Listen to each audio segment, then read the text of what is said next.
it's Andrea Marcum from U-Studio Yoga in Los Angeles, and I am here with the amazing Brent Lafoon, who is a fellow LA yoga teacher. And we have a fallen triangle practice for you. So he's actually going to start in a forward fold, prasarita. And for those of you who are a little tighter, this is kind of an unorthodox way to start, so you may want to start with a couple of blocks underneath your hands and a pretty deep bend in your knees. And you can let the weight shift into the toes, and it's like there's a conveyor belt underneath your toes, moving them forward a little bit. You can just drop your head and start to find your Ujjayi breath here, and make it as comfortable as it needs to be. So feel free to bend your knees more, flip the blocks taller. You can lose the blocks, whatever it is that you need. And we'll take a few rounds of breath like this, and start to turn the arrows of attention inward. And see if you can elongate both sides of the breath. So whatever stretch that you have found here, it's not a ton. It's not something that's eclipsing your ability to reach for some of the other branches of your practice. Asana, the poses, is just a tiny star in a vast yoga universe, and that's really important to note as we do this practice, because there will be some opportunities to do arm balances and that kind of thing, but you don't need to do them at all. And you want to remember that there are 8 limbs to your practice, not just one. So it's not just a bunch of poses and circus tricks. It's this breath that you're cultivating. It's the pratyahara, the inward turn. You're going to stay with that. You're going to put a decent bend in your knees, and you're going to put your hands on your hips and firm your belly and come all the way upright. And again, staying with sort of a different beginning, we're going to turn the right foot out for Trikonasana. You'll shift your hips. You may want to use a block on the outside of the right foot, or you can use your shin or your ankle, whatever you please. Right hand will go down, and left arm up to the sky.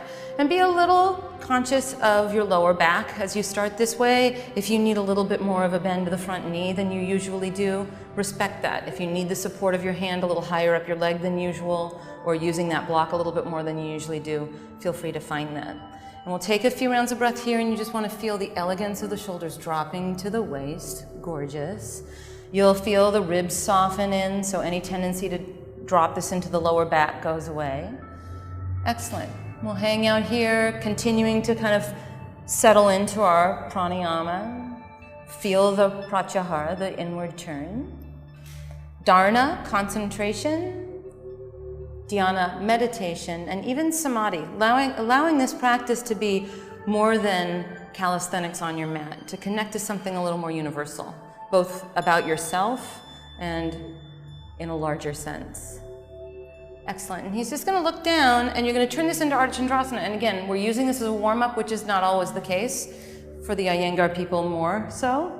And a little bit of a softness to that bottom leg, so you can feel the muscles fire up. You can feel that you're warming up the muscles and that you're not just relying on the joints. And if you feel super comfortable in the pose, as Brent does, you can look sideways or up. If it's a little wobbly, just look down to orient yourself. And feel free to use those props. You can have your right hand on a block quite high up.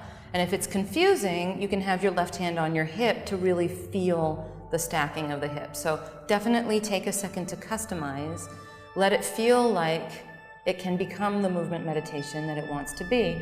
And the thing about a balancing pose like this is that the moment we space out for a second, it gets a little wobbly. So it definitely keeps us present. It's actually a really great way to begin a practice in that respect. A couple more breaths here. Feeling a little stretch in the calf muscle, in the hamstring, and the external rotation of that right hip. Really terrific. And then he's going to glide gracefully back to his triangle. Right hand down, left arm up, shoulders releasing. Excellent. Maybe it feels already like you can tell that a bit of activities happen on this side and is a little more available than the first go around. Beautiful. Now we're going to make sure that the belly's firm before we come all the way up. Nicely done. And we'll turn the whole thing around. So the left foot towards the front of the mat, right heel shifts back, and then Trikonasana, and your hand will go where it goes. For him, on the outside of the foot. For a lot of us, the prop comes back into the mix, or you use the shin. And then you just go through your little checklist, making sure that you're still breathing, making sure that there's not a painful situation in your neck. So if you need to look down for that reason, feel free.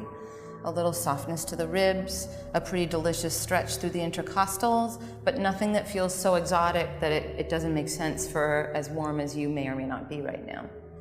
A couple more rounds of Ujjayi breath, feeling the elegance in the shoulders, really inviting the spaciousness and the stillness as we're here. Terrific. Last few rounds of breath like this. Gorgeous stuff. And then he's going to transition into Ardha Chandrasana. So it's just tilting the little triangle on its side and balancing on the left leg. And tilting triangles will be somewhat thematic as we make our way through. A little bit of softness to the bottom joint so you can feel the muscles participating and it's not just the joint locked out. Plenty of energy like he's got going in that right leg. And if you feel, kind of confident in the pose and you want to challenge yourself further, then you just look sideways or up. And if it's a little wobbly, look down so you know where you are. And once you feel grounded enough, maybe explore changing the dristi around. Mostly we're just letting things warm up and we're feeling good as we do. Terrific. A few more moments like this. Really nice. And just as gracefully as he came into it, he's going to step it back. Left hand will go down, right arm goes up. Couple rounds of breath here. It feels like that inseam of the left leg is spinning back towards me. Terrific. And again, nice firm belly to protect the lower back, and he comes all the way to standing. Brilliant. You're going to step to the front edge of your mat and bring your feet together and your hands together for Samastiti. Terrific. On an inhale, the arms reach up. Very nice. Exhale, lengthen and fold. Perfect. Inhale, look forward, heart forward. He's going to step back for this first one into plank position. So we'll kind of break down our A series to start. You're going to feel Uddiyana Bandha, you're going to feel the low belly draw in towards the spine, the thigh bones press to the sky, and the heels press back behind you. You don't have to do this version of it. You can put your knees down and do the modified version of plank, not just for this one, but for any of them that we do. And I'll be giving you modifications that you definitely want to take me up on as we go. Excellent. You're going to look forward and lower to a Chaturanga Dandasana. And again, you can have your knees down if you'd like. Shoulders and elbows on the same line eventually. And you're going to try not to have your belly down on your mat, maybe your knees though. Excellent. Now for this one, he's going to lower all the way down and he's going to come into a cobra. So he'll uncurl the toes. The cobra wants to happen right here in the mid back and a little bit less in the cervical spine and the neck. And as we make our way through this practice, there's actually going to be opportunities for us to involve this back bend in some arm balances. So we're going to linger here. Remember where they want to be placed. Remember that you don't have to do a single arm balance, but in case you do, this could be an important aspect of the warm-up.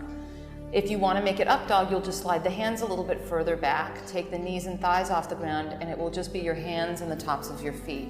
If you have lower back issues, I would recommend just staying with that cobra instead. Yeah, and the collarbones widen like you just saw in Brent. Gorgeous. Excellent. And then from here, glide back, downward facing dog. Excellent. Sit bones lifting, heels descending. Very nice. And he's going to bend his knees and look at his hands and step or float to them. Inhale, gaze forward. Exhale, fold in. Very nice. Inhale, rise and reach all the way to the sky. And then he'll bring his hands to his heart. Samastiti. That's it. Surya Namaskar A. Inhale, arms reach. Exhale, hinge and dive. Inhale, Ardha Uttanasana looking forward, and he can walk or float. So if you're comfortable jumping back, great. Chaturanga, Urdhva Mukha Svanasana, up dog, or the cobra we recommended. Adho Mukha Svanasana, downward facing dog, in a couple breaths. Languid, smooth movement. It feels great, just like we were taking our triangles a little at a time. Same thing here. Bend your knees when you're empty of air, step or lightly float. Inhale, look forward. That's it. Exhale, fold in. Inhale, rise and reach to the sky. Beautiful. Bring the hands to your heart. Terrific. Inhale, arms reach. Exhale, fold. Super. Inhale, looking forward, lengthening. Walk or float back, Chaturanga Dandasana. Beautiful. Upward facing. And downward facing dog. Very nice.